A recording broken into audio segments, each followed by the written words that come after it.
अस्सलाम वालेकुम बच्चों। आज हमारा टॉपिक है कॉलम्स लॉ।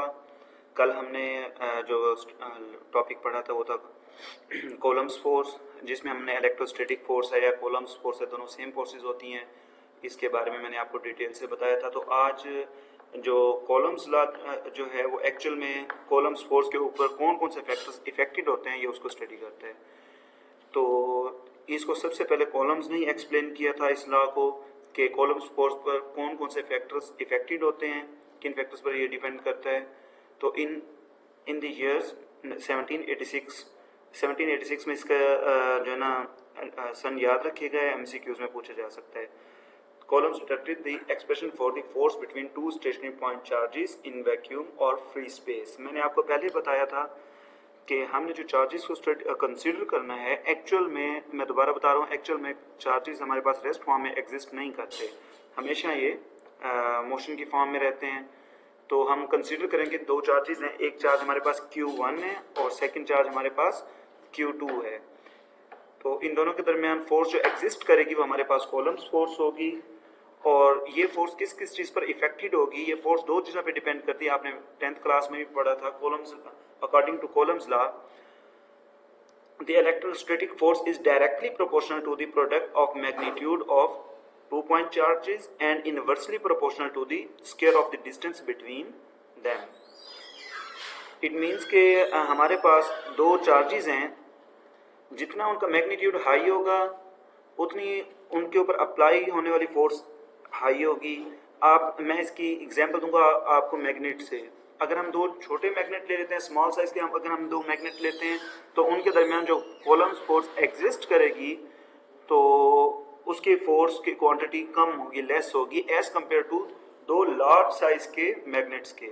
इसी तरह से चार्जेस का है, अगर स्मॉल चार्जेस हैं, कम चार्जेस हैं, तो उनके दरमियान जो कॉलम्स फोर्स एग्जिस्ट करेगी वो लेस होगी। अगर दो हाई चार्जेस हैं तो उनके दरमियान जो कॉलम्स फोर्स होगी वो भी हाई होगी। तो इस रिलेशन को हम डायरेक्टली प्रोपोर्शनल कहते हैं। और secondly Coulomb's force is inversely proportional to square of distance between them.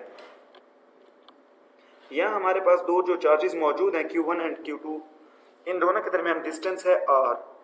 अगर R हमारे पास स्मॉल होगा, दोनों में डिफरेंस हमारे पास लेस होगा, तो उन दोनों के दरमियान एग्जिस्ट करने वाली फोर्स हाई होगी। आपने नॉर्मली मैग्नेट्स पर ये इफेक्ट भी आपने चेक किया होगा कि जब एक मैग्नेट्स के करीब दो मैग्नेट्स आपस में करीब होंगे, क्लोज होंगे, तो बहुत ज्यादा हाई फोर्स एग्जिस्ट करते हैं उनको अट्रैक्ट करने के लिए। इट मीन्स दैट के डिस्टेंस लेस है तो फोर्स हाई है, जैसे ही हम उसका डिस्टेंस इंक्रीज करेंगे तो फोर्स लेस हो जाएगी।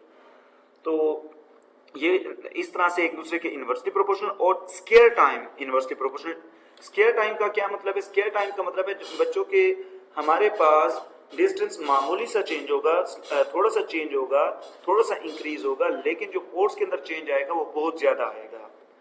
ठीक है, तो इसको अगर हम इस इक्वेशन को, ये सारा आपने 10th क्लास में पढ़ा हुआ है, अगर इस इक्वेशन को हम मिला के लिखें तो ये हमारे पास इक्वेशन आ जाएगी F is equal to K Q1 Q2 over R का स्क्वायर। एंड N जो है ये हमारे पास न्यूटन को रिप्रेजेंट करते हैं, मीन्स के ये फोर्स का यूनिट है, N न्यूटन्स को रिप्रेजेंट करते हैं। ये लगाने की जरूरत नहीं है वैसे।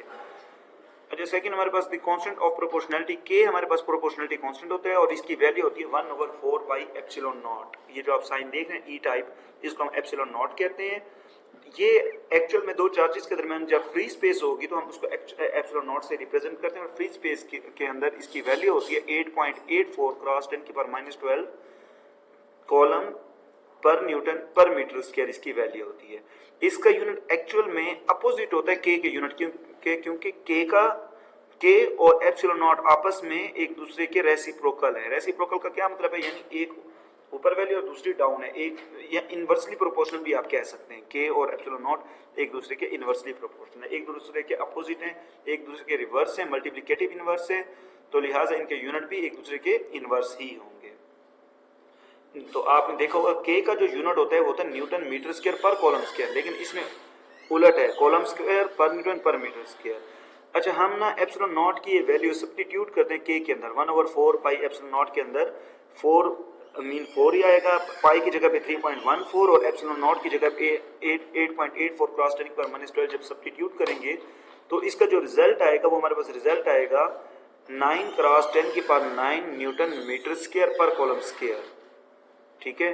तो यहाँ पर अगेन मैंने एप्सिलॉन नॉट या परमिटिविटी भी इसको हम कहते हैं, परमिटिविटी वही है, एप्सिलॉन नॉट भी वही है। Here is the permittivity of free space और vacuum and the value of epsilon not is equal to 1/4 pi k या इक्वल है 8.85 क्रॉस 10⁻12 कॉलम स्क्वायर पर न्यूटन पर मीटर स्क्वायर इसका यूनिट आ जाएगा। तो हमने स्टार्टिंग के अंदर डेफिनेशन की है, डेफिनेशन करने के बाद हमने इसका एक्सप्रेशन डिराइव की है, इट मींस के F इज इक्वल टू के Q1 Q2 over R square हमने डिराइव किया है। उसके बाद हमने इसके अंदर यूज होने वाला जो प्रोपोर्शनलिटी कांस्टेंट है K है, हमने उसको डिस्क्राइब किया है। तो ये हमारे पास क्वेश्चन का एक हिस्सा हो जाएगा, एक पार्ट हो जाएगा। अब हमारे पास ना नेक्स्ट पार्ट है इस क्वेश्चन का कि हमारे पास दो चार्जेस मौजूद हैं। एक चार्ज Q1 यानी इसकी वेक्टर फॉर्म को अब हम स्टडी करेंगे। वेक्टर फॉर्म में हमने क्या करना है, Q1 चार्ज जो है वो फोर्स एक्सर्ट करता है Q2 को एक्शन के तौर पे, और उसकी रिएक्शन फोर्स होगी Q2 एक्सर्ट करेगा Q1 के ऊपर जो रिएक्शन फोर्स होगी। तो हम यहाँ पर F12 को रिप्रेजेंट करेंगे। F12 हमारे पास फोर्स है 1/4 pi epsilon nought Q1 Q2 over R का square which is R21 represent the direction of unit vector। R21 unit vector की डायरेक्शन को रिप्रेजेंट करेगा। ये शो करता है कि चार्ज Q2 एक्सर्ट कर रहा है फोर्स किसके ऊपर, चार्ज Q1 पे।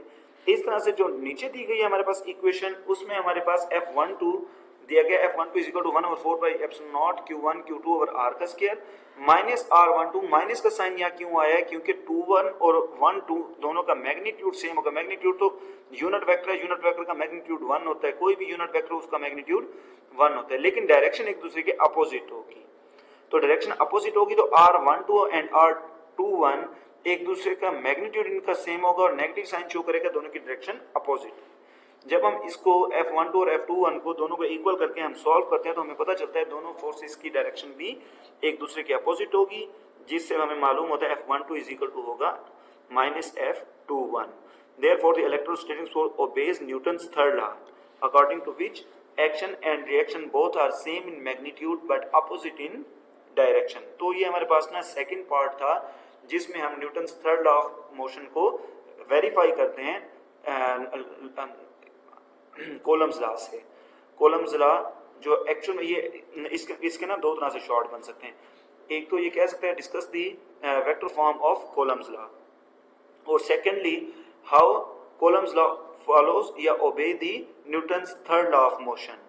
तो Newton's third law of motion को ये किस तरह से कोलम्स लॉ ओबे करता है, क्योंकि देखें जो हमारे पास फोर्स के अकॉर्डिंग जितने भी लॉज होंगे तमाम लॉज एक दूसरे को फॉलो करते हैं, कोई भी लॉ दूसरे से इंडिपेंडेंट नहीं होता।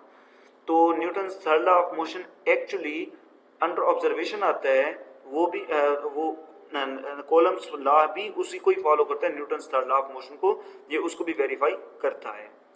अच्छा, अब इस क्वेश्चन का लास्ट पार्ट है हमारे पास कि हमारे पास Coulomb's force effected of medium on Coulomb force. ये बहुत इंपॉर्टेंट है एमसीक्यूज के लिए भी ये, और आमतौर पे आपने ना ये मैट्रिक लेवल पे ये चीज़ नहीं पढ़ी होगी। तो देखें हम जब एफ मीडियम के प्रेजेंस में जब हम कोलम्स फोर्स को लिखते हैं तो इसकी वैल्यू होती है 1/4 पाई एप्सिलॉन नॉट।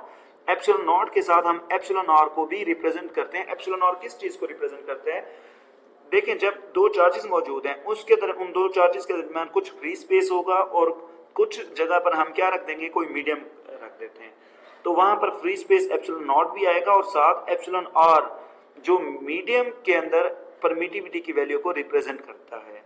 और याद रखिएगा इसके एप्सिलॉन आर की वैल्यू साइड बुक में साइड टेबल पर आपको दी गई होगी। तो इसमें डिफरेंट मटेरियल्स की डिफरेंट मीडियम्स की आपको वैल्यू दी गई है और तमाम मीडियम्स की वैल्यू 1 से ग्रेटर है।